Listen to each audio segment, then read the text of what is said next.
All right. And we'll edit those down too. We on. Oh, we on? Okay, be quiet. Shut up. It's live. Everybody, quiet on the set. Quiet on the set. Oh, ain't nobody here. Ain't Okay. nobody here. Okay. Don't flush the toilet, okay? No Don't flush the talking. toilet. So, guys, thank you for coming on. To all my followers, I know I usually come on Fridays, but we're gonna switch them things up today. I'm Yeah. for Mondays, and we're gonna try to keep it going for Mondays. But one of the reasons why I switched was because I've been waiting to get this guy on my podcast for months. I mean, literally, it's been months, and I'm just so gracious that you came out and you're going to share with us. I'm going to introduce you. This is Nassau Investments CEO, apartment guru. Is guru the right word? Guru. Yeah, you can use Google. I don't really go because I know people got way more deals than me, but we breaking the mode. Let's say that. So let's say we just gonna go apartment guru. You went from broke to millions, and you built your portfolio up to 1,000 units. And one of the main reasons I'm so happy that you're here is because you're from Cincinnati. The nasty natty. I don't have people from Chicago, Arizona, but you're here in my city, so I had to have you, and I'm so happy. Mike Ealy, please tell the people who you are. Hey, thanks so much. Well, apparently I'm big. It took you months. I didn't know I was that damn busy. Oh, I must be making it. No, thanks so much. You have Cincinnati, an amazing story. Grew up here. Started off in real estate over 20 years ago. It was like 1999 when I first started, and I started off what they call house hacking. Didn't know it at the time, but I guess I originally coined the phrase that, I guess. But yeah, I got into a two-family. I had no construction background, never painted nothing in my life. Wow. And I bought a two-family that needed a basic turnover. And I did so good that when I was painting upstairs to get it ready, my buddy sent me back downstairs. It was like, man, you need help, brother. I said, well, damn, how hard is it to paint? And yeah, apparently I didn't do a good job. But I rented the top floor out that we did for $500, and then I moved my sister in. She was my roommate, $200, and that was the beginning of my real estate career. I was living rent free, and I kept doing that over and over, and then lost it all. Moved back home with my mom and dad. You know, at that time I had like 2 full service car washes. Wow. I was doing about 300,000 a year, and I had long hair. I know you can't believe it now. I had hair down to my shoulders, and yeah, I lost it. I literally lost it all. Even the hair. I lost it all. My money, my hair, and yeah, I even got arrested. Yeah, man, boy, when it rains, it pours. Man, I had some stories. Literally, I never forget. I was in a car accident, and it was back in the time right before the great. No, it was even before that. It was in Cincinnati back in like 2000, 2001, 2003. They were really cracking down on banks or owners, and so there was a backlog of like when they would go through foreclosure. Right. So they left the property in the borrower's name way after you got foreclosed on. Like you got foreclosed on, and by the time they got it back to the market again, it still potentially could have been in your name before they sold it. Well, what happens is they were fining the property, and so it was in my name. I technically was getting the fines, but on record, it clearly showed they foreclosed on me. I was not the owner of the property. And so one day I'm driving, and I just got this car because my car got totaled. So another story, right? My car got totaled. And what the great thing was about it, I was about to lose that car. It was the gift and the curse. I was getting evicted from my own home. They were about to repo my car, and then my car got hit. And I was like, yay, and sad at the same time. I was like, yes, I'm out of this car payment. I don't know how I was going to do it. And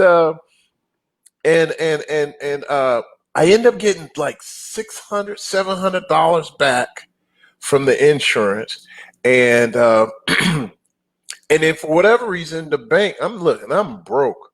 That was just the gift from God. And then um, I ended up getting $200 more back because the bank said they owed me money. I was like, what? Okay, I'll take it. So I Right. had $900 and I took that car and I bought my sister-in-law's car. She had a well, it wasn't brand new, but it was an older Acura Integra. Uh, I don't know, it was about 10 years old. I don't know, but it was clean. It was clean. I was like, bet, I got a car. I'm back in the game. And I paid cash for it. And just a month or so later, I'm driving and I go around this truck and then a car turns out, wham, totals the car. I'm like, damn it. Like I just got this one. And so I never forget, I'm sitting there and the police officer doing a report. And then I'm there for a minute. And then all of a sudden these other police cruisers come. And I'm like, whoa, man, that sure is a lot of cars for a car accident. Is this necessary? Is this standard? They was like, yeah, no, man, just don't worry about it. It's okay. And so as I'm sitting there waiting, and then next thing you know, there's like, Mr. Ealy. He's like, yes. He's like, put your hands behind your back. He's like, you're under arrest. I say, well, hot damn, what I do? Ah, mama, mama, come get me. Jail ain't for me now. I ain't Right. me in jail. Mama, I ain't care. I'm telling. If I go to jail, I'm telling on everybody. So what is this? So you went from losing it all. You went from literally losing it all, from broke. I got evicted from my own home. I lost my car. I got totaled. I moved back home with my mom and dad, and they had painted my room pink and lavender. Well, it was their room now, but I moved out. Now, and then on top of it, not only did they paint it pink and lavender and with these rolls all around, they had the nerve to leave my old twin bed in there. Me and my brother's twin bed, it was still in there. And it was like, now I'm 30 years old sleeping in the twin bed, and it had them old boat rudders, like how you steer the ship, the stern Right. or whatever. Yeah, like how it was spin. Okay, they had that. That was a twin bed. I'm 30 years old. It was so sexy. It was so sexy. But yeah. What Well, made see, it, what don't break you? I see Huh? behind you. I see something from broke to a millions. That's your book, right? Yeah, that's my book here, From Broke to Millions. That's what we wrote here. Man, an amazing book on what it took for me to get there, all the obstacles I went through. But then I even go down and break down the formulas, how to find deals, how to analyze deals, what to do if you have credit or no credit, how do you raise money. So the basics of what you need to be successful in real estate, all in this book, From Broke to Millions. I'm really excited. A great read. I like to call it what we call idiot proof, right? It is. Because yeah, because I'm not the I brightest remember guy, right? Investment for Dummies type version. There you go. I mean, it's an easy read, and but it's an amazing story, and I enjoy it. But everybody that's read it, a lot of information. People have read this book and immediately started buying. They were missing a few things, and this book helped fill the gap. So if you haven't got it, From Broke to Millions, I'm gonna bring the link up in a second. Mhm. Let me ask you this: when you got started, you wrote the book, and you said you were broke. Like, how much did you actually get started with to get started on that apartment journey? Like, how much money? Like, people think about that when they say broke.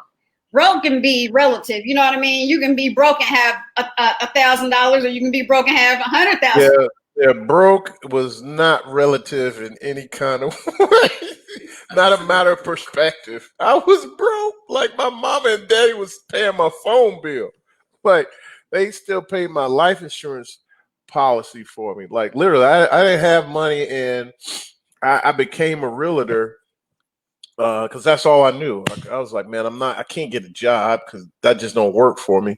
And so I just worked at it, and I started. It took me a minute, but I started making about $900 to $1,500 a month. But it took me for a while. I was just doing odd jobs, making $300 to $600 a month, then 900, then 1,200, then 1,500. Uh, and so once I got there, uh, I was able to start paying my bills, right? But Right. it was a struggle. I remember as a realtor, uh, I had 30 deals that first year. That's great. Yeah, but I only closed 11. And they were small. They were like $500 to $1,100 commissions.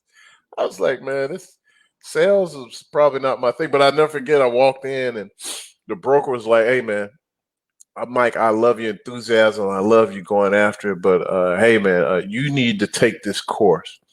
And they gave me the training. And so what I want to share with other people, enthusiasm and trying, but you always gonna need a coach. You always need a team to help you get there. And Right. my brokerage, even where I'm at now, if it wasn't for my team, I wouldn't be where I am today. It Great wasn't just team collaboration. You need the that, right? collaboration, and quite frankly, people are here like, oh, he's got millions, he's way better than me. No, no, I'm not. The only difference between me and you is I started earlier.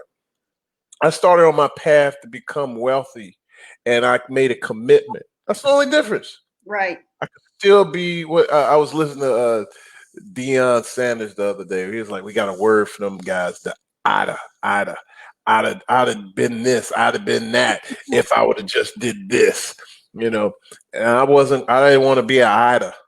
Right. I'd have been a big multi-millionaire if I would have made a commitment. And so I decided to make a commitment. I just went after it. So I'm going to bring up some stuff, and I know you wrote this out in a book, but we're going to go over some. If you can give like a basic overview. So here's the first question. How do I buy apartments if I have no private capital, no experience, and a lender won't give me a loan because I haven't done anything? I ain't done a deal. Like, what am I going to do? How do I start? Yeah. So the question is, how do I buy apartments if I have no private capital, no experience, no lender, and they won't give me a loan because I haven't done the deal? Man, that's exactly where I was. Uh, you know what? So no private capital. Well, that's the easy part. You go out and raise money. But you'll be like, well, so that takes care of that. You don't have to have your own money. All these things, you don't have to have credit, but you have to work outside the box. So, but you're like, well, how am I gonna raise private capital if I don't have experience? Right. Right. So one, there's raising capital, and you got to pitch to people and share what your success is. But if you don't have experience, that's a challenge as well. But you can leverage off of other people's experience.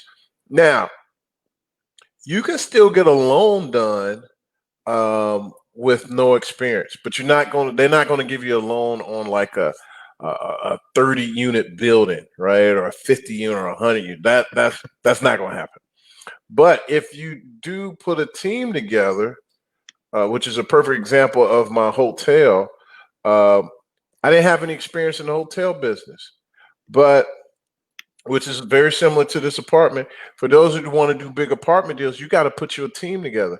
And so I ended up getting me a hotel operator. I got me hotel architects. Uh, I got me a private investor that's done hotels. And so because of that, they couldn't stop me. So There was you need to build your network, right?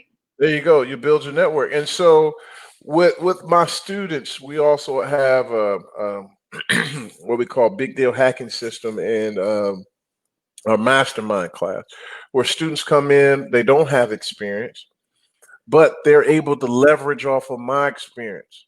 And because of that, they say I'm a part of our group, the Nassau Investments, and they're able to go out to them. There's like, because they have investors, they have a group that are willing to share deals with you. So, but when you're starting from a single family to about a 10 unit, you don't necessarily have to have that kind of experience. Banks will deal with you. But you got to get your performer. You got to do your due diligence. You got to read a little bit.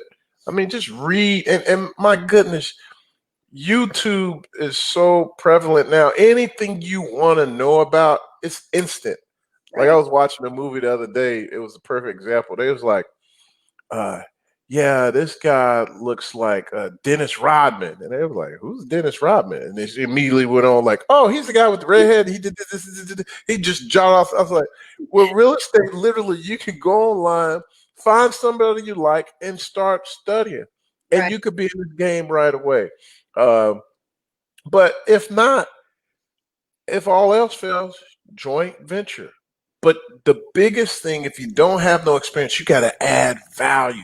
So find somebody that's doing something. Find that somebody's doing something in real estate, whether it's hotels, apartments, single families, multi-units, whatever. Find out who they are and work with them and provide value. Whether you go find some deals for them, but you got to do your work, right? You Right. got to put your part in. And when here's another example. Like I don't have time to talk to everybody. I'm not trying to be a jerk, but I don't. And if you want to get a meet with me, I'm great. But you got to bring me something. And for example, I got a guy that I don't deal with every day, but when he calls, I'm gonna take his call. The reason why is he's adding value to me. He every year he brings me a deal that I can make about 50 to anywhere for $150,000. You don't think I'm gonna take that call? Right. He'll bring me a deal, and I'm like, "Hey, man, I'll fund it. We'll partner. We'll JV." Because he's adding value. Right. When you adding value, when it's time to lay people off, guess who they gonna keep? The valuable person. The person that's bringing in money. Right. So find out some kind of way you can continue to add value, and that'll help overcome your experience. That'll help overcome the getting with the banks, because you get around people like that, they will show you and you will learn from them. And they may not even show you in detail, but they will show you enough that you can, cultivate and put these performers, and you'll know what to do. Okay. So I'm going to show this. I'm a part of your Facebook group called Apartment Investment Secrets. Right. Yeah. And Well, you flashy around here, man. This technology. so they, I read a lot of your posts. Hold on. I'm sorry. One second. This is Officer Lenny.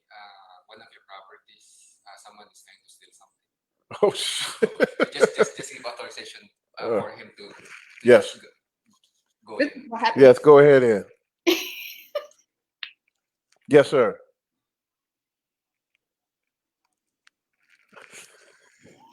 Yes.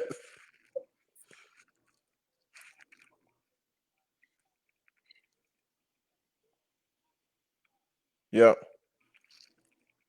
No, there's no workers. You can go ahead and go in there, buddy.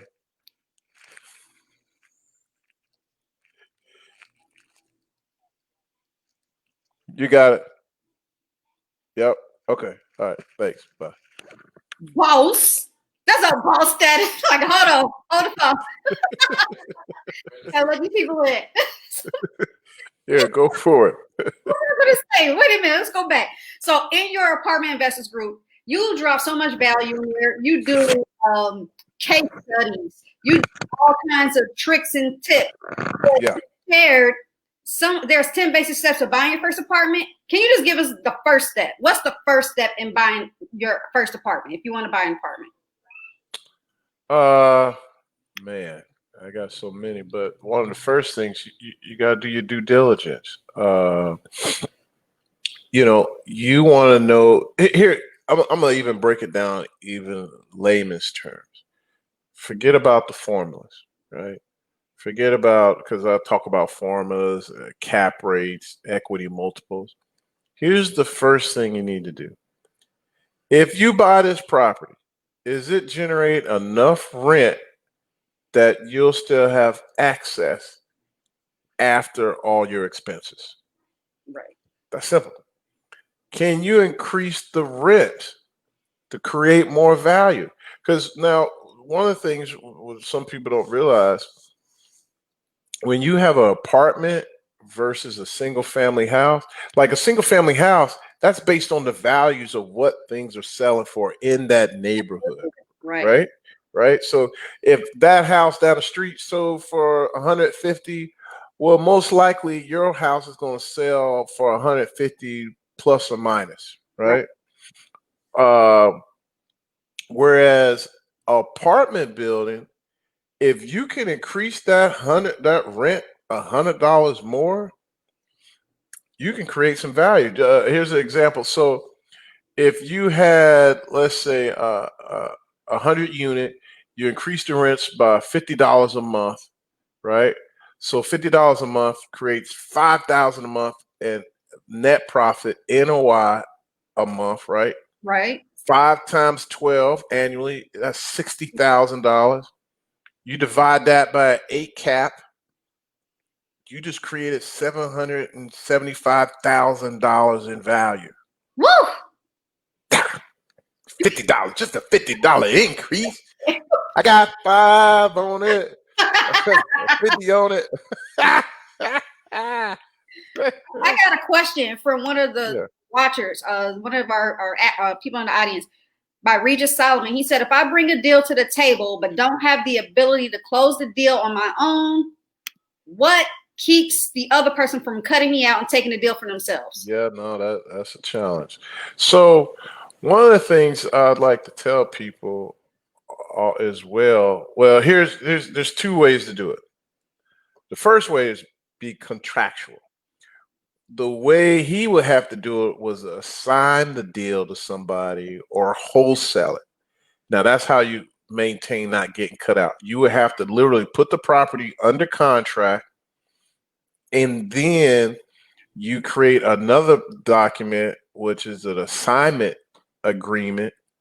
And with these 2 documents, once this third party buyer, right, ends up agreeing to that price, then you take that to the closing. So that definitely holds you in the deal. The other way you deal with it is you got to work with people that you cool with. Right. You got to trust the people.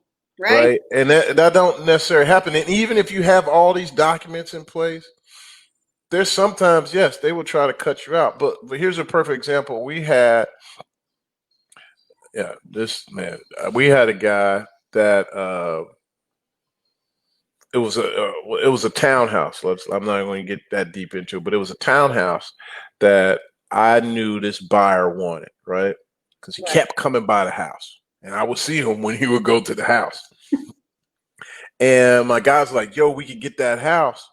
I was like, "Well, I already know the guy we want to sell it to. Let's call him up." And so we called him up, and he's like, "Yeah, I'm interested. I want to see it." But he kept messing around. I was like, "Dude, he wants that house. He keeps coming over to me." So he was like, "Mike, you talk to him." So I'm talking to him, explaining the process, and I was like, "Look, it's a wholesale deal." I was really transparent. I was like, "It's a wholesale deal. There's a markup. Da da da da da." So right after that, that guy tries to cut me out of the deal. Like, dude, you still get in the house. That was a $400,000-$500,000 house that he was getting for like $270. Wow. He was still trying to cut me out. But he then started calling my partners, limited partners, when I do deals with, I flip with. They was like, "Hey, yo, Mike, hey man, dude want this house. He keep calling me. What you want?" I was like, "Man, give me 15." He's like, "No problem, no deal. When we close it, we'll cut you a check." It's like, "All right." And guess what happened? He cut me a check. But those are my guys I roll with. Like, that's the type of people we deal with. Integrity, do what you say you're gonna do. And here's another thing. Don't go for people just because they got money. All right. Go for the relationship, go for the partnership. Because now in these smaller deals, you don't have to worry about that. But when you get into bigger deals, you bring an investor just because they got a lot of money, which is that's a valid reason, but you don't take it. Like I've dealt with deals where we had a multi-billion-dollar company involved. They were just straight trying to bully you. We was like, man, get out of here. And that was my lesson. Like, and trust me, you got a multi-billion-dollar company that wants to do a deal with you. You kind of like whatever you want, baby. Right. But nah, man, forget that. Try to bully you, try to do whatever they want, and it's not worth it. Because at the end of the day, you're now in a marriage. There ain't no other way to do it. There ain't no other way to say it. You're in a marriage and y'all committed to each other for at least 5 years. You know, the average deal is about 5 years, but it could go longer than that. And then I've seen where you got first, second, and third generation. You got 3 generations involved in the deal because grandpa started it off, right? Then grandpa had a son, and then grandpa died, but then he left it to the son and the uncles and cousins. But then the uncle or the son died. Now you got the grandkids. So it's challenge. So my point is, you're going to end up working with other people, and you need to establish relationships prior because that's just those are one of the things. People try to cut you, and they start bringing other people in, and people you got so many people involved, you don't even know who you're dealing with. Okay. Well, that was great for Regis. I hope that answered your question. If not, I'm going to tag Michael Ealy in the post and reach out or join the Apartment Investments Facebook group. Mm-hmm. So that's one of the best advice I can give you. I do have a couple more questions. So you're from Cincinnati. Yes. So you're very familiar with the areas. How, if you were becoming a apartment investor, what is the grading process? I know a lot of people talk about, oh, this is a A, this is a C, this is a D, this is an F. What does that mean to somebody that doesn't know anything about grading of a neighborhood? Yeah. So what they're doing is kind of valuing the neighborhood, and so like your A properties are kind of pristine area like Hyde Park, Marymount. Um, I don't know if Oakley would be an A, but that's kind of giving you your idea. Hyde Park, right? They got good schools in that area, and quite frankly, wherever there's a good school, that's going to go do well. For example, now let's take College Hill and Finneytown, both really good neighborhoods, right? I don't want to go really good, but I grew up in College Hill, so it's a good neighborhood.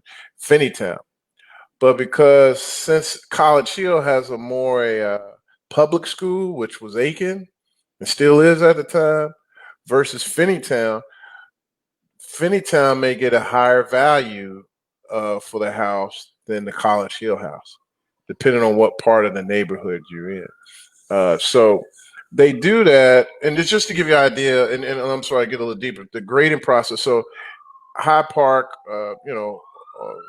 those are A. College Hill, Finneytown, those would be like B neighborhoods. Sycamore, Blue Ash would be kind of a B plus, maybe A.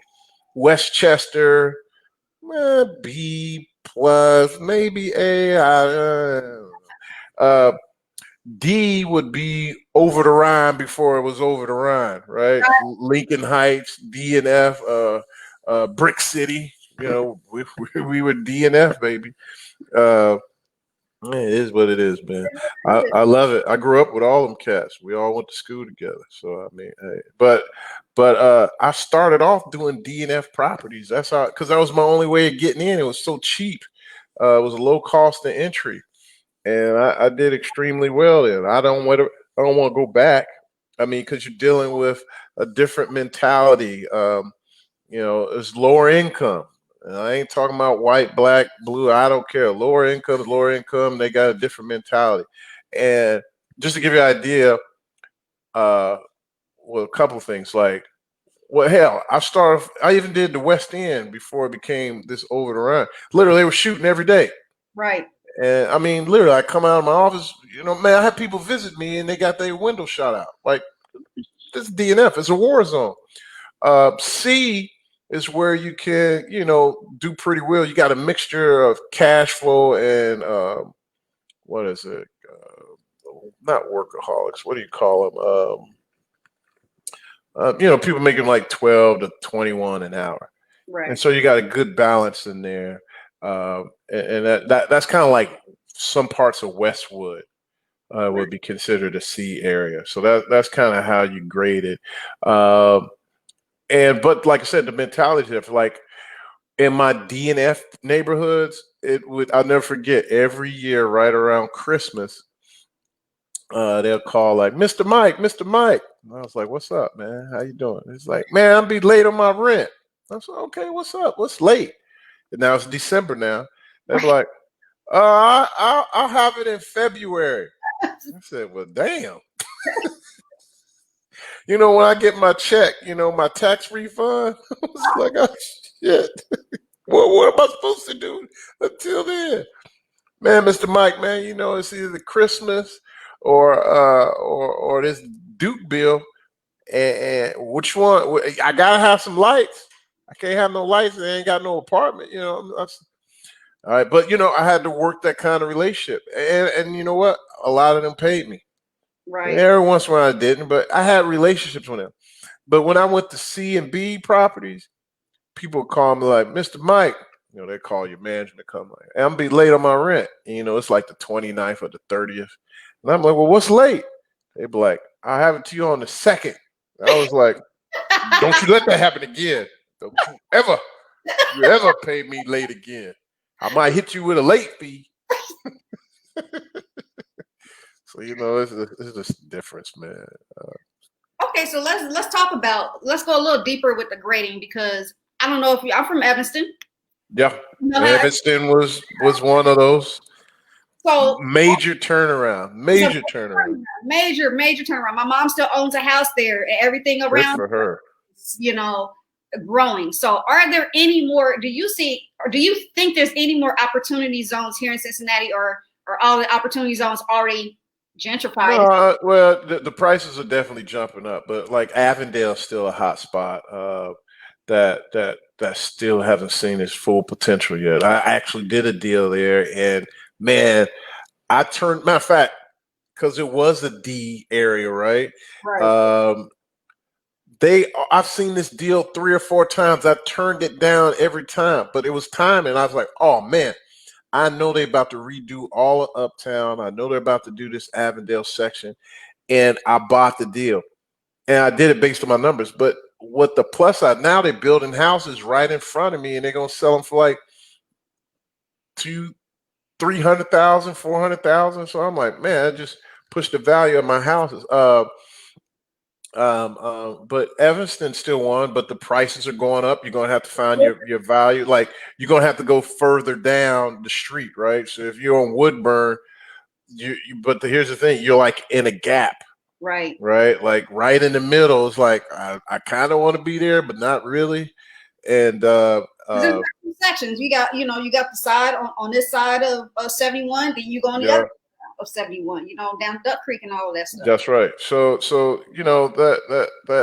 that's one of the things. But Avondale, Evanston, you still can find a couple of deals there. But I What do think Avondale's gonna be our last one. What's that? you think about Westwood? It kind of went, like down. And do you think? Well, now Westwood would be one. They're kicking off. Down on the river, like Queen City and Westwood Street, they just put this mile. I don't know if it's a full mile, but it's quite a few blocks where they're creating a new park. Yeah, I see. And yeah, right. And I don't know if you remember, but you wouldn't see nothing nice down there. Literally, it was drug dealing, abandoned houses, uh, just anything on the street. And excuse this, but the other day I'm driving past and I saw some white people walking their dogs. I was like, it's money time. The white folks are here. I knew there was some clean. Hey, You there was know, some clean white folks. I try to keep my mouth shut. We both got real estate licenses, so we got to keep it quiet a little Hey, bit. they know it's the truth. When you start seeing white folk jogging and walking their dogs, it's a wrap. I was like, I was like, Now I've seen some white folks, but I ain't seen no clean white folk like this. Oh, man, that's true. So, So but like it's still you still got some work, but now's the time. Like I actually bought quite a few because I knew that was happening, and we maintained it. But I just got into bigger projects, and so I'm moving away. But if you want to get in the game, you can get over there on Queen City and Westwood. I'm be claiming that this is for educational purpose only. I'm not telling you to go out there and buy. This is education, but I'll tell you what I did, but I don't have time for it anymore, so I kind of passed on them deals. Actually, I sold one. Um, it was a 6 unit, and he's going to do extremely well. I sat on it for about 2 years. I just never got to it. Um, Matter of fact, I'm selling all that stuff over there. So, matter of fact, if y'all want it, y'all buy my stuff. I ain't got time. I ain't got time. So I like you as I feel like you are great as an educator. Like that's your calling to teach people and to kind of go into that. I always like to talk to people about mindset and like changing the paradigm and what do you have to do as far as your mental? What kind of mindset should people be having in order to kind of shift the paradigm so that they can become investors and believe in themselves and know that they can do it too. Like a lot of people just get scared. They don't think that they can do it. Yeah, that's perfect. Like, if you say you can, you're right. If you say you can't, you're right. You got to believe with certainty that you can do this and it's possible. I share multiple stories with people like, look, you'll never win if you quit. And seriously, the only reason why I'm successful, and truly, it's not because I was smart. People are like, oh, Mike, you're so smart. You're so smart. I was like, nah, man, I can show you some people smart. Me is I kept doing it wrong and failing so many times. I was like, well, scratch that off because that's what you should not do. I messed that up again. Don't do it that way. Let's try this way. I was just so determined to make it that I kept doing it over and over till I got it right. And then I kept taking the formula and adding to it. Uh, so the mindset is you never win if you quit. People will tell you no, just period. And quite frankly, when I was raising money, it took me a year to really figure out how to do it correctly.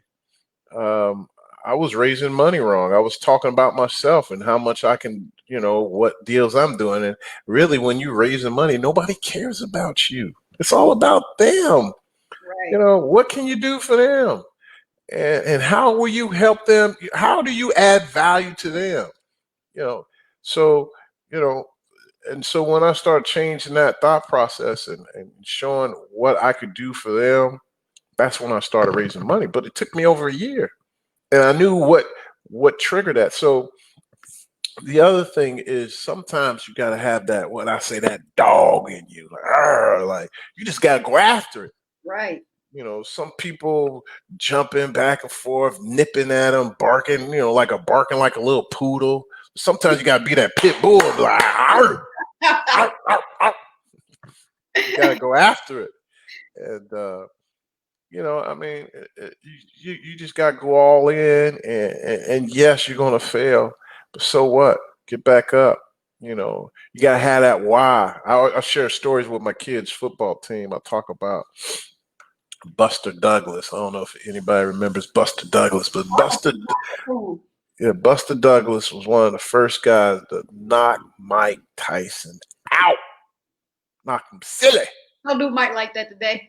Mike, my man, but he knocked Mike silly because Mike won on his game. He was just so arrogant, and he didn't think about that underdog. But Buster, had just lost his mom, and his mom was going all around. My baby gonna win. My baby gonna might win. Like, yeah, shut up.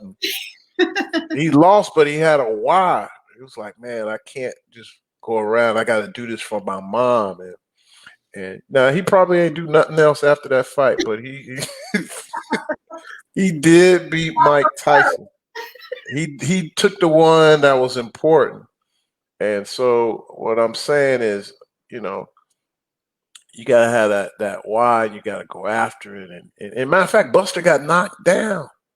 He got knocked down in that fight. I think once for sure, maybe twice. And so you got to combine that in your life and your strategy. Pray, meditate, focus, make the commitment, go after the fight. Don't quit. The only difference, Mike. On matter of fact, I was reading from Tim McGraw. I forgot his name, but Michael Jordan, Kobe Bryant. Um, all these guys trained with this trainer, and he was talking about how they were great. Is it Tony? Is it Tony Robbins? Not Tony Robbins. Tim Garver or something. Relentless. The book's called Relentless. But he talks about how they went from the best to the greatest, and it was really simple. In context, it's hard, but it's really, really simple. Find somebody that's better than you or is doing it really good. You study them, you play them, you work with them, and you keep going until you're better than them. That's it. I wish it was some major formula, but no. Kobe and Michael hated anybody. Whenever they saw somebody that was good, they would not stop playing until they were better than them. That's it. If there's something you want, you keep doing it until you have it. I'll share one more story, but it was like there was what was it? It was a storm. No. It was a drought. These farmers would have these droughts, and so whenever there was a drought, they would go get these Indians to dance for them. And so they said they can make it rain, and so these Indians would come and they and they doing the dance. I mean, for 72 hours straight, people are passing out. They're getting blisters on their feet, and then the Indians get back in the dance, and they're replacing people in and out, and sweating and what is it? Sunburn, dehydrated. But then it rains. And so then the people come up to him after the ceremony. He was like, "What's your secret? How do you make it rain?" And it was like, "It's simple. We don't stop dancing until it rains." Wow. It's that simple. That's simple. That's simple. Before I follow up with the last question that I personally have for you, I have another question from one of the viewers. Rita said, again, can you touch on how much capital to keep for maintenance or just a safety net for properties that you currently own? Yeah, so we do it two ways. First of all, when you're doing reserves, they like you to have like 4%. 4% of your budget. So technically, well, any banks you deal with, they normally say 4%. But it also takes in consideration, I have enough reserves for what I need for the project. So now when you first start, you may not have enough money to do all that. But what we do is I put reserves in to cover any future renovations that we may incur in the first 2 years.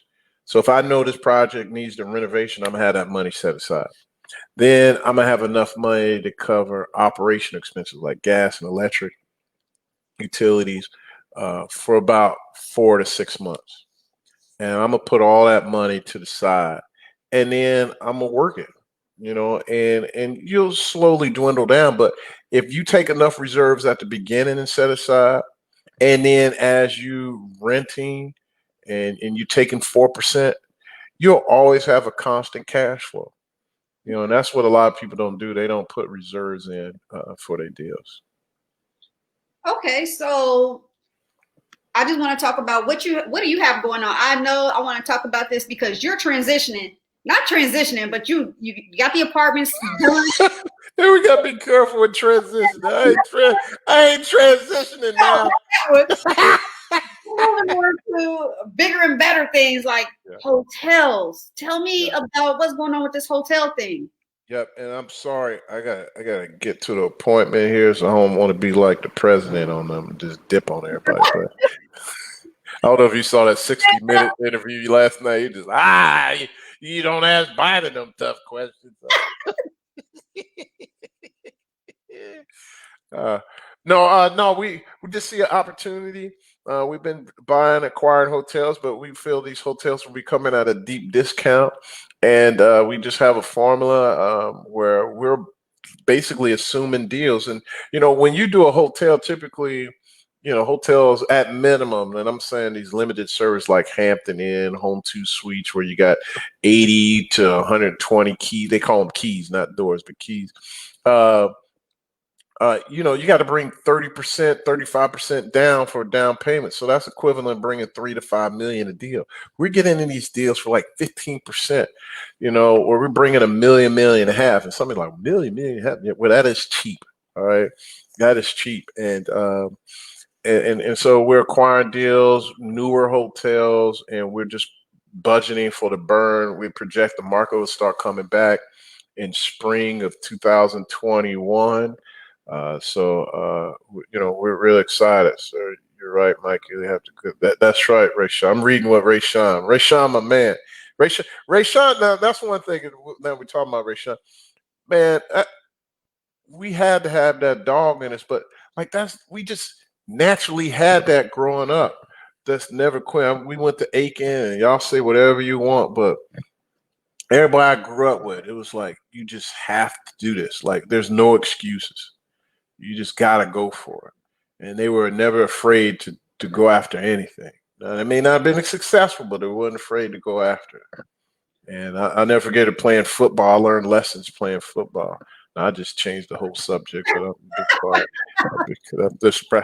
I'm start talking in third person like Kanye in a minute. What you say? What you say? What you say? It's crazy. So, in essence of time, show him your book again. This is where you can get his book, From Broke to Millions. If you want into apartment hacking, get his book. It's a true story. Yeah, my buddy Jerome, the bus Bettis, as you can see, he that's my buddy. He did the forward for this as well. Hey, look, Tiff, man, let's do this again. I apologize, but I really got to get out of here. But look, let's do it again. Thank you for sharing your platform with me. I had so much fun today. I know you can't tell. I had so much fun. Thank you for coming on. I really appreciate you. Thank you so much. Okay, you guys take it easy. I'll talk to you soon. See you soon. Bye.